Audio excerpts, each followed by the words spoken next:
Retrocedamos una década atrás. El mundo era un lugar más simple. Los Vengadores no existían, la Liga de la Justicia era un sueño, y prácticamente las sagas importantes dominando la taquilla eran Harry Potter y Rápido y Furioso. Sí, eso era 2011. Uno de los primeros eventos contemporáneos de asistencias rompetaquillas sacudía el inicio de la década de los 2010, siendo una de las películas más fructíferas en la historia. Cosa que no era para menos, pues mínimo una generación entera esperaba ansiosa la conclusión de la aventura de su mago favorito. Y todos recibimos un banquete de reyes en cuanto a espectáculo, el banquete que nos merecíamos y que a día de hoy todavía podemos recordar. Sin embargo, ¿recibimos el cierre que la historia se merecía?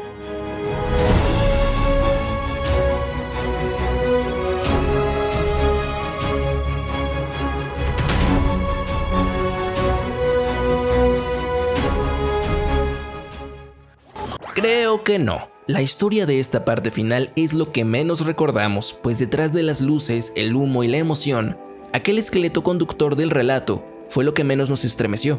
Honestamente, Las Reliquias de la Muerte parte 2 no es de las mejores películas del Niño Mago y tiene sus razones.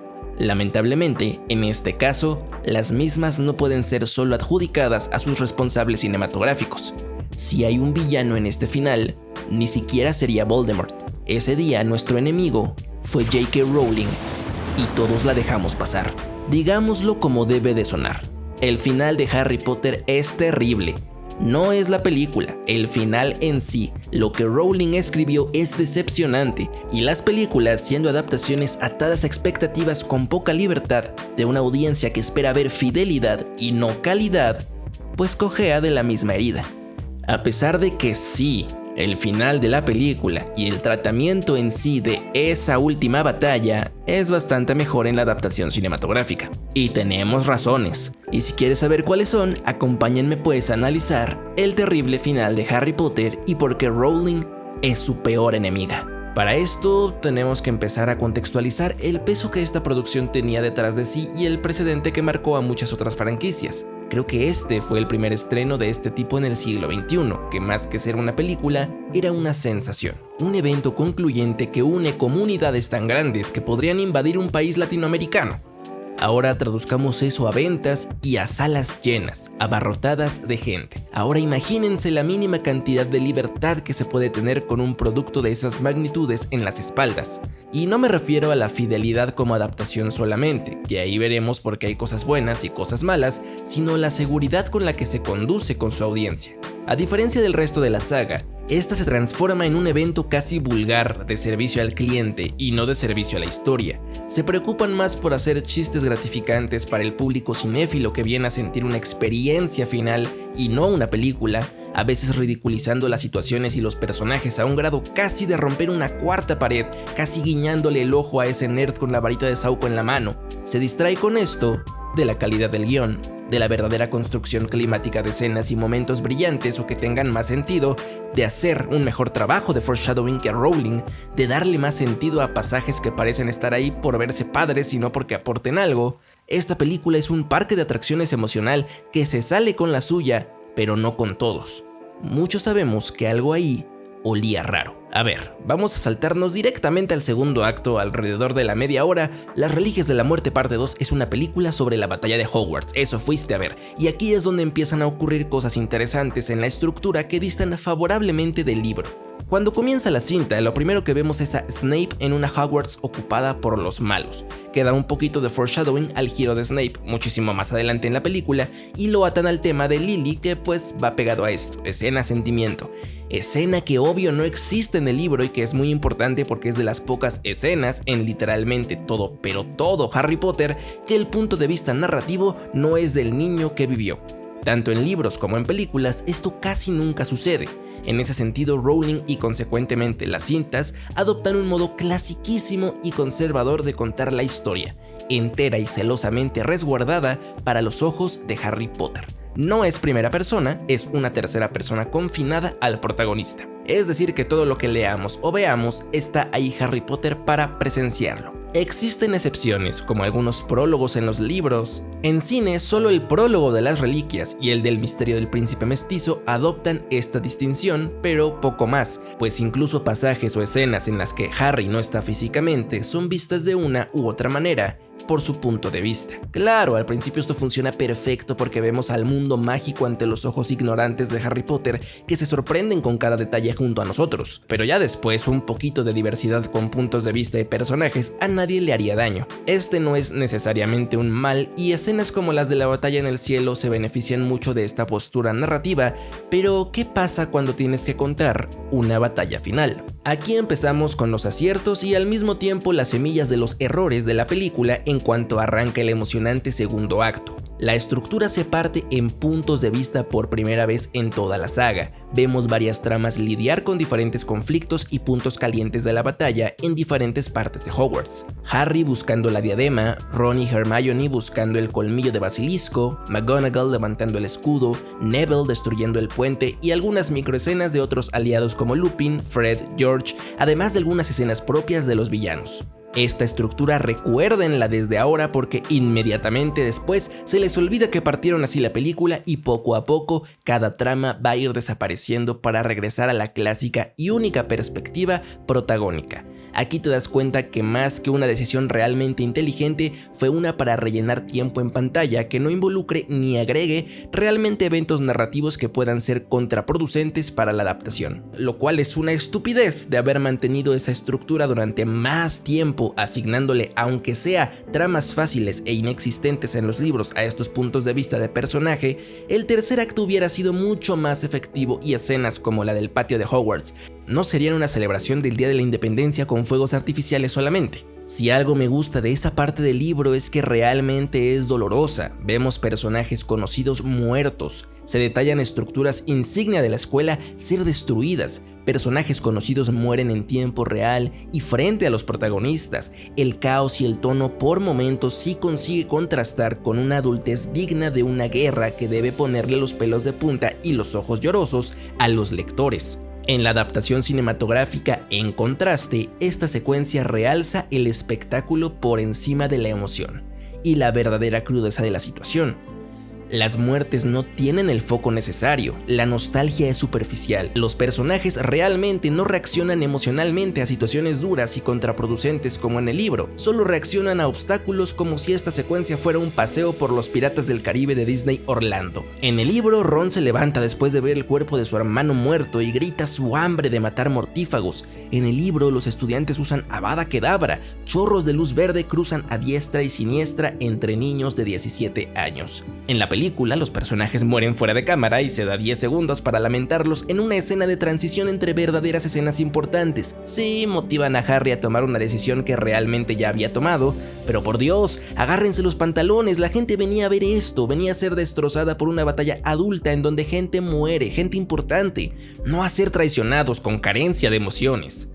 Si se hubiera mantenido la perspectiva multitrama que proponían, la batalla se podría haber repartido entre los personajes y podrían haber hecho una cinta mucho más frenética, enfatizando la primera derrota al final del segundo acto en cada trama independiente, mostrando algunas muertes, separándose e innovando de aquella conservadora perspectiva individualista que solo te cuenta por encima lo que otros vivieron. Y todavía no acabo con este tema, pero pasemos por un momento al pasaje expositivo de Snape y el limbo de Harry en el cielo con Dumbledore. Rowling tiene un problema llamado me saco del culo cosas para contar la historia que se me acaban de ocurrir y antes no estaban establecidas, pero creo que el giro de Snape no entraría en una de ellas. Su foco y su ambigüedad, su aparente envidia, su obsesión con Harry y sus padres, la verdad es que es un foreshadowing y un desarrollo ascendente que durante todas las películas y libros va progresando y revelando cosas nuevas.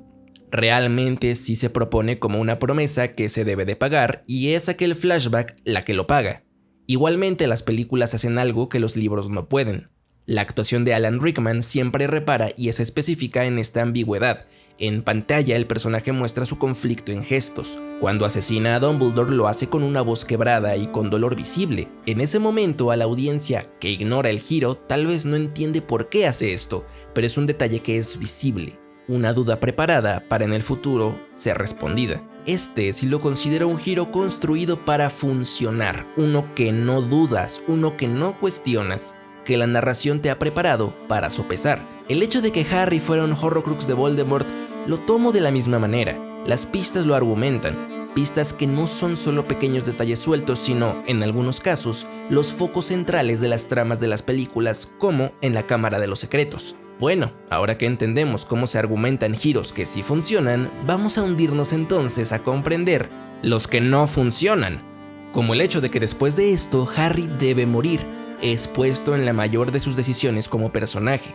Como héroe, escoger entre su muerte y la muerte del resto de los suyos, entre morir y permitirles ganar, o vivir y saber que nunca vencerán, y decide morir, para inmediatamente después no morir porque así literalmente lo quiso la magia. Así lo quiso la TVA, mijo, no esté chingando. A ver, de entrada a mí no me gusta que este sea el final del segundo acto en la película, y en el libro no me gusta que este no sea el clímax per se. ¿Por qué? Porque en el libro, después de esto, la historia ya no tiene conflicto alguno. Ya no hay nada por qué preocuparse, ya todo se soluciona solo y por arte de magia, en un sentido literal. Pero antes de eso, ¿qué pasó? ¿Por qué Harry no se muere cuando debería hacerlo?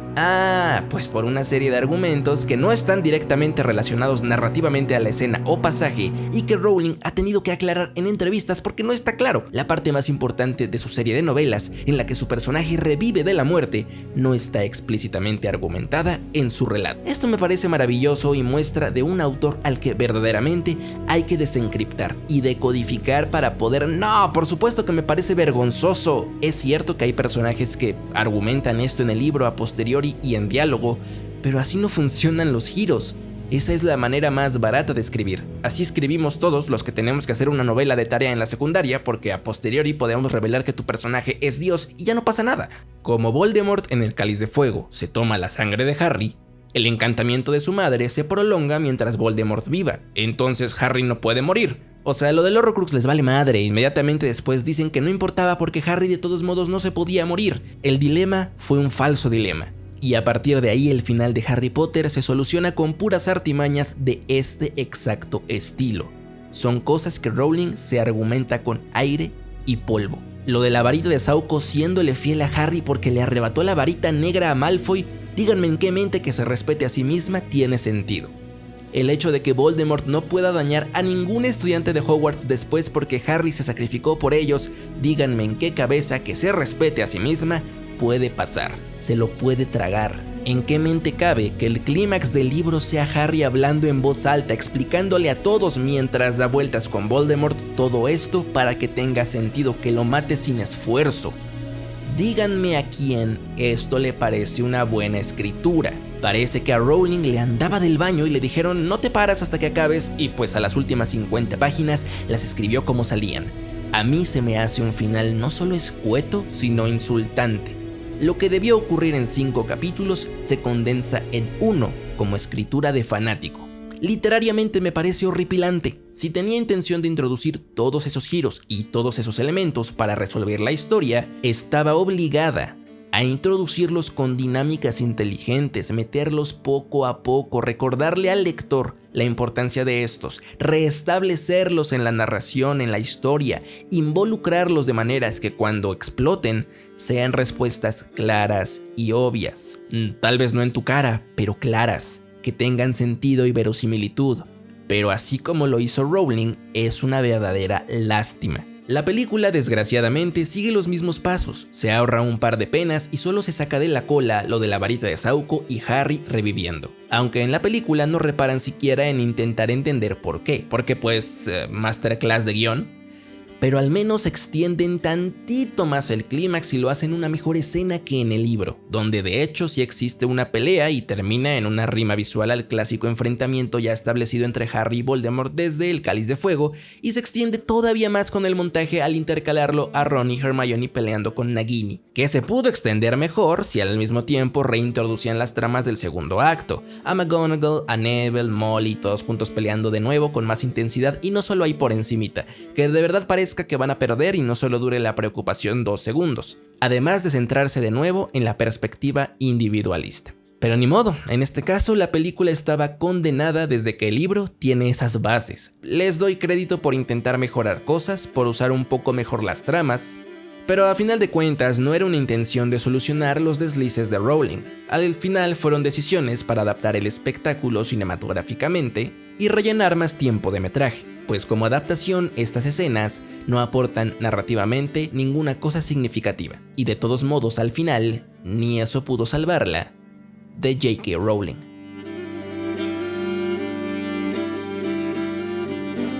Espero que les haya gustado el video, si fue así no olviden dejar un like y compartirlo con todos sus amigos para que más gente vea que el final de Harry Potter pues no es tan brillante, y también para que más gente conozca este canal. Además no hay nada más sabroso que ver un fandom enojado. Déjame en los comentarios qué opinas sobre esto. ¿Te gustó el final de Harry Potter? ¿Lo defiendes? ¿Podrías argumentar todos estos deslices narrativos? Y bueno, esto fue Filmsplay y yo soy André. Espero vernos pronto en un nuevo video.